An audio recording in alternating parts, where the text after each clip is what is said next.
It's tea time, ladies and gentlemen. Germs and diseases. Do germs and diseases watch TDB? Depends on who you ask. We are episode 414, 13, something like that? 414, yeah. 414. My goodness, we are drinking some ripe Pu'erh because we just had one heck of a meal. Very spicy boy. Chengdu taste. Yeah, in Seattle. Whoa. It's very numbing. Yeah. We've had a lot of Sichuan food before. This is numbing on another level. So hello. We apologize to this tea. Right. Yeah. But we're just drooling. I've just stopped beating sweat. Yeah, my lips just stopped tingling. Yeah. But it still tastes like lemons. Here we go. We're doing some ripe. I'm just trying to pour straight. A perfect tea for a post intense, typically a really fatty, rich meal, but also rich in flavor. Take a smell of that. Yeah. Here we go. So this is a 7572 Menghai Tea Factory ripe. There we go. Just a very classic ripe, yeah. So we know how this one tastes generally. So smells great. Smells on brand. This is a recipe to pick up. Yeah, I guess my nose is back. Yeah, that was the most physical eating experience I've had in a long time. Yeah. Yeah. Anyway, if you're in Seattle or if you're in San Gabriel Valley where they have another location. Okay, cool.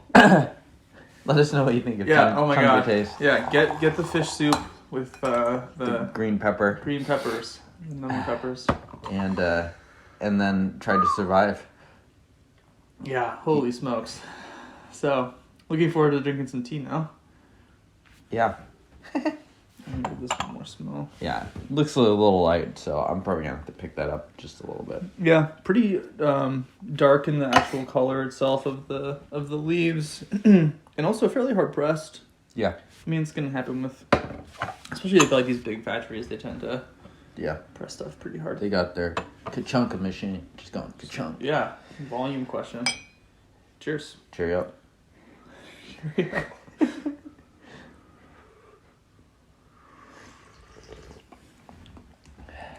It's very light, but it tastes so sweet. Yeah. Yeah. I mean, the fun thing with the Sichuan peppers is they impact how everything tastes. Right. And the negative is also... this is the most unreliable. This is an old trustworthy classic tea. Get it? This is the palate resetter. 100%. Yeah. Sorry. You can skip to next week. We apologize to Big Menghai Tea Factory. Oh, it tastes really weird. Yeah. But good. I love this profile. I wonder if people are going to hate this episode. Whatever. Yeah. If they're here, they've had so many opportunities to leave. Yeah. Crazy people. If you're watching this, bless you. Yeah. Bless every one of you. Mine tastes sweet, sour, and kind of lemony. Which I'm pretty sure is not how it tastes. I think 2 of 3 of those are not the tea. It smells correct, so my nose is properly functioning. Okay, that color looks a bit better. I think the first one is also a little light, so... Definitely, yeah. This is the sacrificial lamb to get us to our next episode. Really clean. I mean, I gotta say, for these big factories, the quality is really good. Mm-hmm. Yeah. I mean, the big factory ripe is kind of the standard ripe to go to. Sure. They've been at it for a long time, and I mean, Menghai Tea Factory, one of the origins of ripe, so... Yeah. These guys know what they're doing. 7572, pretty much as classic as it gets, as a recipe goes. Yeah. What year is this? I think it's 2020. Honestly, it doesn't matter that much. Yeah. Maybe if it's 10 years old, if it's within the last 5 years, it's gonna be pretty similar, unless you had some unusual storage. Right. Cheers. Okay, my buds are coming back. Yeah. Yeah. There's a little bit of charcoaliness to this. And, like, all the accompanying kind of, like, creamy body, bassier, woodier notes, hints of, like, little bits of, kind of cherry sweetness. Not too much. I'd say it's more vanilla-y. Yeah, I was about to add the vanilla, kind of getting a little bit of that creaminess. Tastes pretty rich compared to the first steep, at least. I think the first steep was definitely a bit underdone. Yeah, and in comparison now, the actual cup itself is much more full of leaves. One other thing you can look at, too, after you've let the leaves sit in the cup a little bit, if they're kind of off to the side, like after you just poured out of your gaiwan, you can actually just look at the bottom liqueur of the leftover water that's kind of seeped out of the leaves.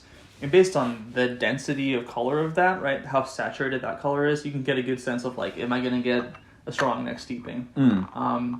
It's also one way, too, where if you leave a session 2 or 3 hours to come back, right, that first steeping on the session back is going to have the most punch, right? Sometimes if you left it too early, it might even be bitter and you might want to toss it and give the leaves a fresh rinse before you go onto your session. Right.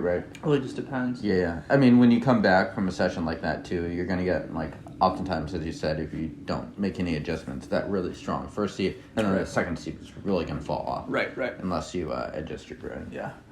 And I'm not sure how to show this off, but is that going to work now? Very beautiful. Burgundy. Yeah, it's classic. Actually, I don't know. You're much better at the colors. No. Oh, God. Woo! Oh, man. Yeah, bless every one of you, like I said, putting up with us. Holy crap. Well, I think there's a couple of notable things. This is the selection to come back to, just because it's a little less wild. I think this tea is also very mellow on the stomach, and the Sichuan peppercorns be causing a little bit of rumblies and the tumblies down there. So, it's good to do that. I am starting to feel a little bit more human. Before, I only feel just a couple drips of snot coming down my nose, as opposed to a bunch, ribbons, as was happening earlier. So, cheers to that. Yeah, great viscosity too. And one of my favorite parts of these ripes is just the texture. So, they're not syrupy like maple syrup, but they're syrupy as in they're much thicker than water. And some young raws, for example, can be thin and still packed full of flavor. These ones just have, because of the aging process, the artificial aging process, they just have a body to them kind of out of the gate. Right. Absolutely. Yeah. And you kind of took the words out of my mouth. For me, just the sensations are slowly coming back. For me, it was texture on this one. Just very nice. Definitely a tea you should brew at boil. Denny, mom test? Maybe. It's not... It has a little bit of that charcoaly base notes that I really like, but might be a little bit harder. If you're someone who really likes a new tea drinker, but you still really like coffee, for example, like a black coffee, this would be a great fit. But it's not sweet. I mean, when I think of mom test, I think of those Jade Oolongs, those Baozhangs, Oriental Beauties, things that are really sweet, accessible, surprisingly flavorful. Really, people think like there's stuff added to it.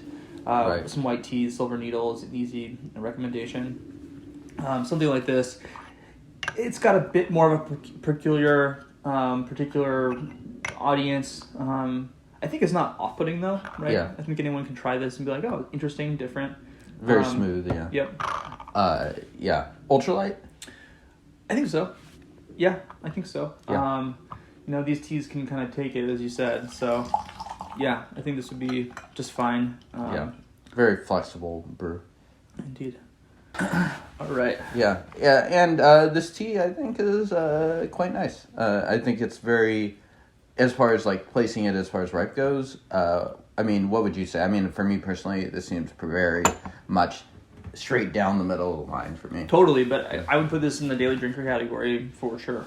Okay. 100%. I think it's really tasty. It's not the most dynamic tea ever. It's not wildly out of the category or complex. Still, it's really nice. So if you like the profile, I think this is a great representation. I personally don't need that really fruity ripe as much. I like a bit more of these basier notes, a bit more minerals, charcoal.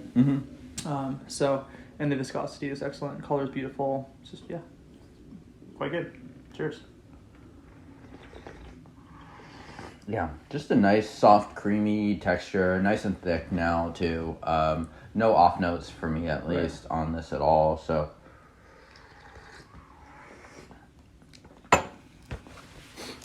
yum.